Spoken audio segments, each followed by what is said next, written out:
So this is a quadrupedal micro robot.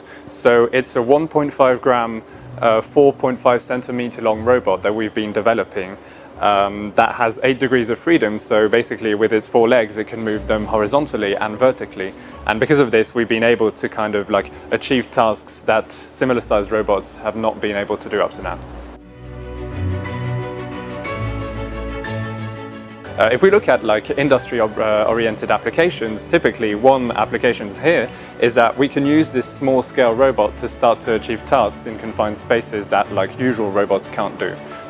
Well, one of the great things with having such a small robot is that we can start to play around with engine inspection. So because of its size, now it's still a bit too big, but in the future we're hoping to like scale it down.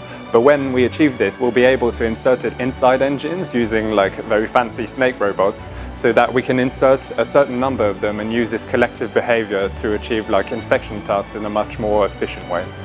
An interesting part of this is that not only have we been able to do like research on this, but with this collaboration that we have with Rolls Royce, we've been able to orient this research towards like specific applications. And working with Rolls Royce has also given us like the opportunity to explore more manufacturing, like answering more manufacturing questions that are linked to the tasks that we want to achieve with Rolls Royce. Well, I think that in 1.5 grams of robot here, we've got about 8 years of research, which makes it a concentrate of technology that we'd find nowhere else on Earth.